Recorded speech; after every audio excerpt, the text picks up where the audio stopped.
It's over. The Bucks have done it. The long wait has ended. After a half century, the Milwaukee Bucks are NBA champions once again. Tim Calishaw, Emily Kaplan, Kevin Blackstone, Pablo Torre on the Bucks championship. And wait, here's Giannis and drive-through. Can I have a 50 piece? 50, exactly. Not 51, not 49, 50. I mean, the man just pitched a perfect game. Let's go! Give him a 50 piece. Come on. Those things have like bread that comes with them too. That's a lot. A lot going on. No carbs. There's the title, the first in 50 years for Milwaukee. And there's Giannis. There's no way to separate the two, nor should you ever want to. There's the comeback from down 0-2 in this series. There's the nail-biter versus the Nets in this postseason. There's all those years of very good regular seasons and postseason malfunction. It's all now prologue to glory. Giannis really, really, really did it.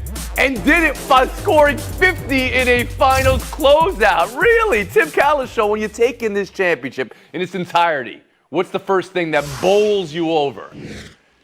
Well, it has to be Giannis literally bowling over just about any of the Suns who guarded him at times, which the NBA might want to look at one day. I don't know, but regardless, it worked. But then bowling over all the rest of us, including some of us a month ago, who said when Brooklyn won Game 5, Kevin Durant is always going to beat Giannis in those situations because Kevin Durant's better. Thank you for reminding us. So, just had to get that out there. That kind of bowled me over. And then the fact that we kind of forget, he came into these finals questionable with what we thought was a fairly serious injury and dominated in fashion that we really don't even see from LeBron or Durant or anybody when you look at the numbers. There it is. Today. So now you've gone completely the other way. Emily Kaplan, bring you in here.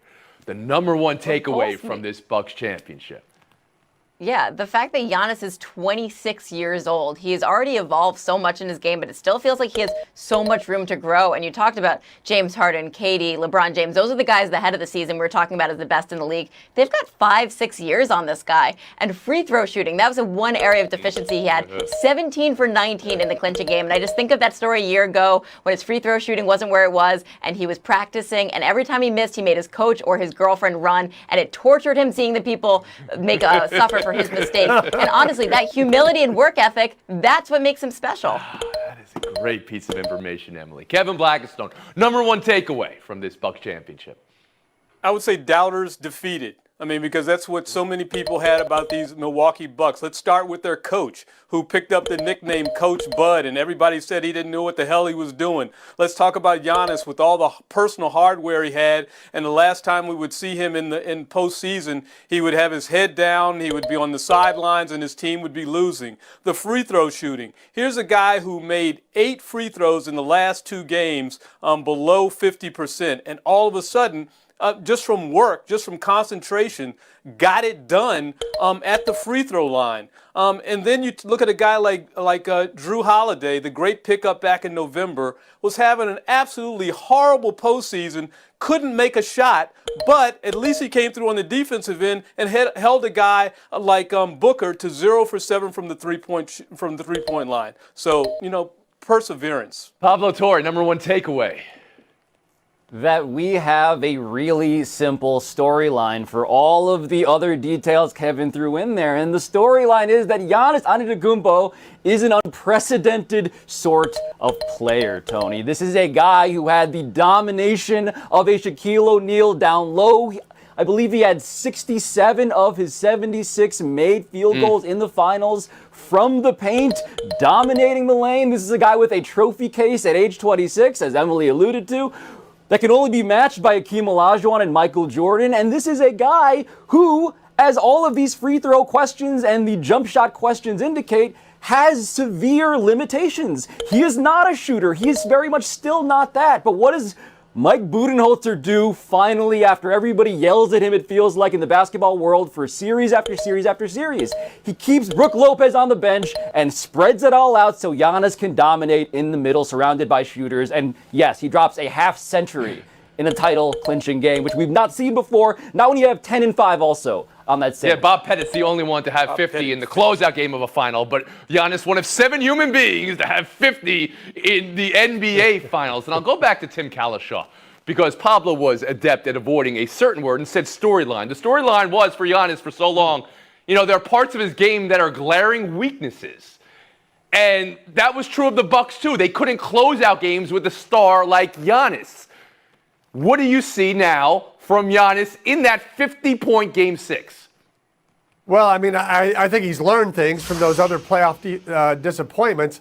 I do think, it has to be said, Phoenix helped him with their defense and their determination not to put up a wall and just say, DeAndre Ayton, you go try to guard him and don't get in foul trouble. I thought their approach was terrible, but he learned how to exploit it even when there were 2 defenders. He showed he could still get to the basket and do all the things that we saw him do. Let me ask it to you this way, Emily, point blank. Is Giannis now the best player in the world? It's tough. He's a champion, and in my sport, that is the #1 currency you can have, being a Stanley Cup champion. In the NBA, it is too. I just don't know if he's there yet. We all saw KD in that series maybe be the better player. I do think, though, that he could be the best two-way player in the world right now, because I don't think KD is making the blocks on Ayton like Giannis made in that series. Kevin Blackstone, is Giannis the best player in the world now? I'm putting him number 3. LeBron and KD are ahead of him. LeBron, can match him defensively, can play all over the floor. Obviously, he's a better 3-point shooter. That's not a part of Giannis's game, but maybe it shouldn't be if nobody's going to put up a wall, as Tim just pointed out, and he's able to drive around and dunk over people and get to the rim in other ways. So you're putting a lot of this on how Phoenix game planned as well, Kevin. Well, it was curious that we talked about the Giannis wall coming into these playoffs. We saw people put it up, and all of a sudden Phoenix got away from it. I'm not saying that Giannis, as the biggest, baddest man on the floor, was not going to find a way to get over it, but I'm just saying it was curious. Pablo.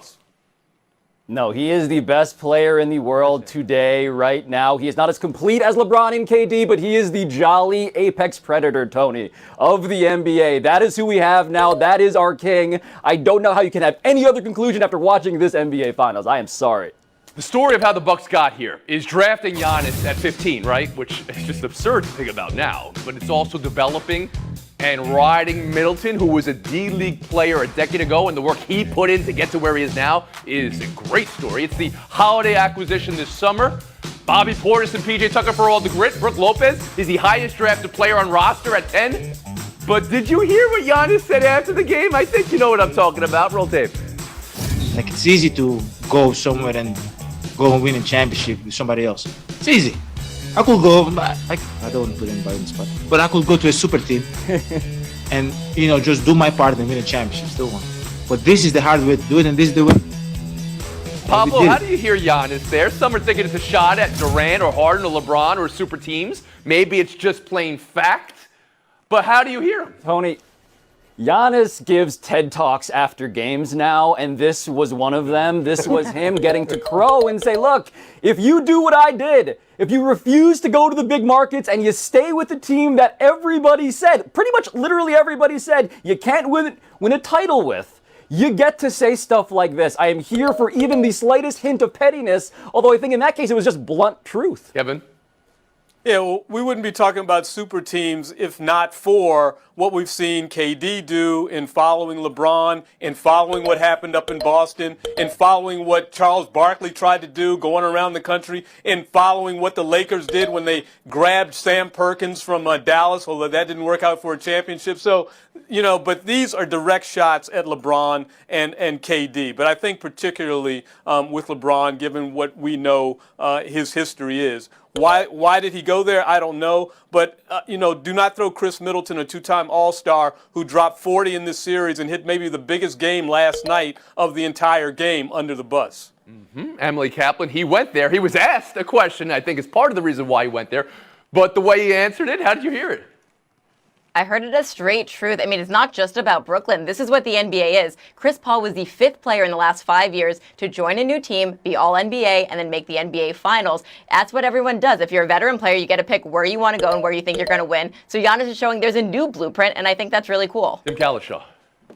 I don't think this is so much a shot at any particular individual as just the world he knows. When he came into the league from Greece, we were already 2 years into the LeBron, Dwayne Wade, Chris Bosh super team in Miami, and with Golden State doing what they did. That is all that he's known. But 10 years ago, Dirk did it this way in Dallas, and 10 years later, another European has done it his way, the hard way in Milwaukee. That he did it this way, and it happened in this season, Kevin Blackistone. We spent a lot of time talking about how this season was different than all others in NBA history. It was the injuries, it was the attrition, it was also that the usual suspects went out early in the postseason, and now, as some are wont to do seemingly with every postseason, I don't know how you can have the energy to give an asterisk. Well, this year, LeBron's team wasn't full, and this team, KB, did the best team win this regular season?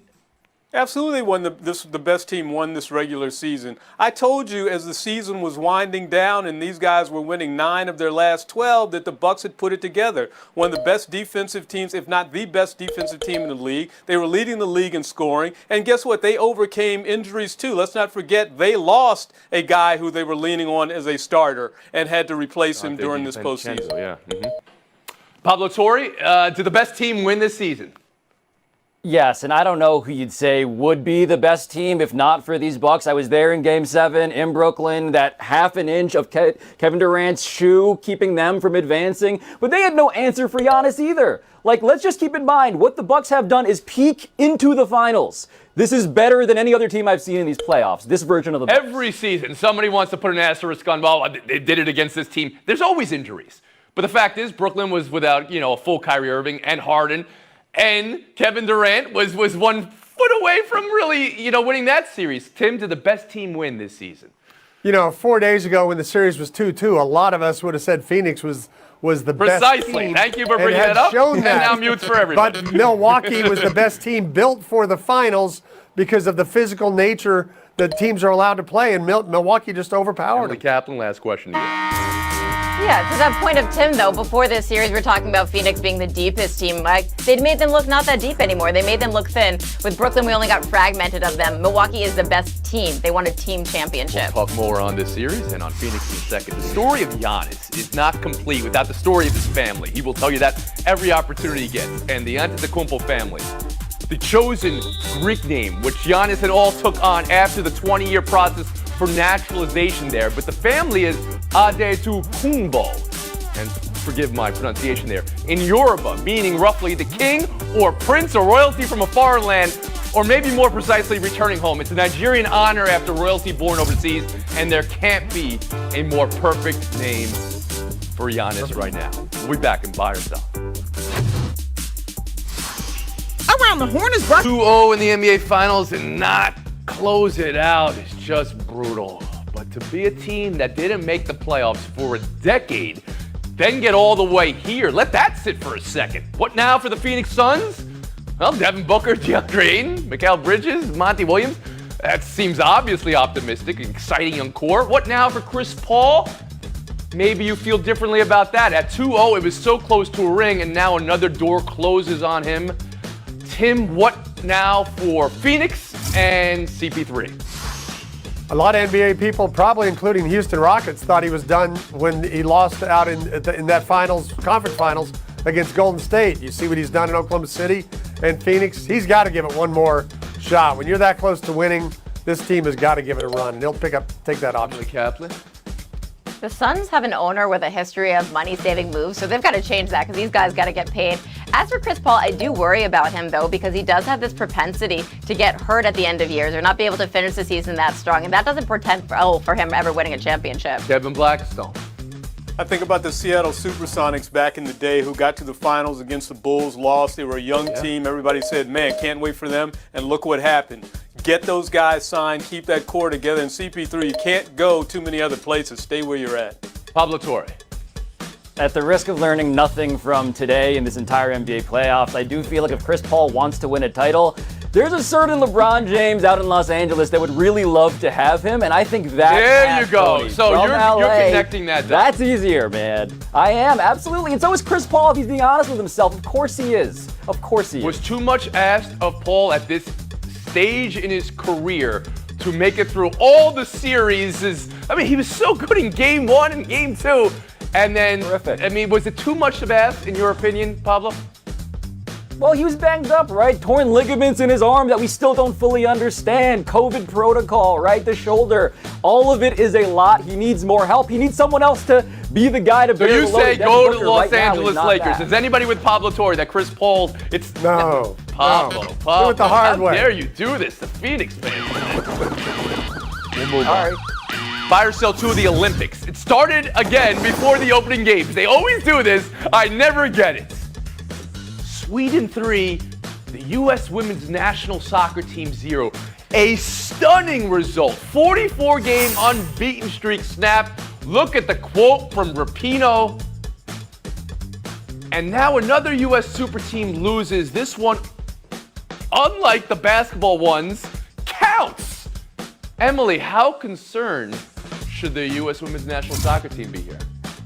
I think these women deserve the benefit of the doubt. The last time they lost a game, they went off and reeled off 44 straight wins. Plus, they also lost the first game of the Beijing Olympics and won that tournament. There's adjustments they can make. For example, once they put Julie Ertz in, she really stabilized them back. So that's a change I would expect for the next game against New Zealand. And the streak is unbeaten, 44 unbeaten, not 44 straight wins. Kevin Blackistone, it's a loss in the group stage. They can recover. How should they feel? I mean, I think it's we hate to say it, but a wake-up call. They have problems with Sweden for whatever reasons. Remember back in 2016, they lost to Sweden, and Hope Solo was so mad that she called the Swedes cowards and then got suspended from the team. So for whatever reason, the Swedes have their number. Pablo Torre. They should be very, very grateful, Tony, that the group stage in the Olympics is more forgiving than the around-the-horn elimination process. There are 12 teams, only 4 don't make it. They gotta try to not make it into the next Right, stage. okay, so let's put that to the side then. This is their first loss in 44 games, and it is a moment here where you're saying this was among the most dominant teams in all of sports, and they took an L this morning, Pablo. Yeah, no, they have issues, right? Megan Rapinoe said they got their bleeps kicked, and that is an understatement. 3-0 is not as bad as the reality of this game was, so they have issues. It's just that they have a cushion, which is incredibly helpful. Tim Kalishaw. This has got to be something beyond the mild concern level. They've given up 1 goal in 12 games they played this year. This is Jacob deGrom giving up home runs to the first 3 hitters he faces. They don't give up 3. They don't usually give up 1. They have to wonder about more than just Sweden having their number, as KB said. Kalishaw and Kaplan not making it of this group stage right now, or putting available for the expansion draft, some might say. You're available for the expansion draft. Kevin Blackistone, Pablo Torre, showdown, 2 minutes.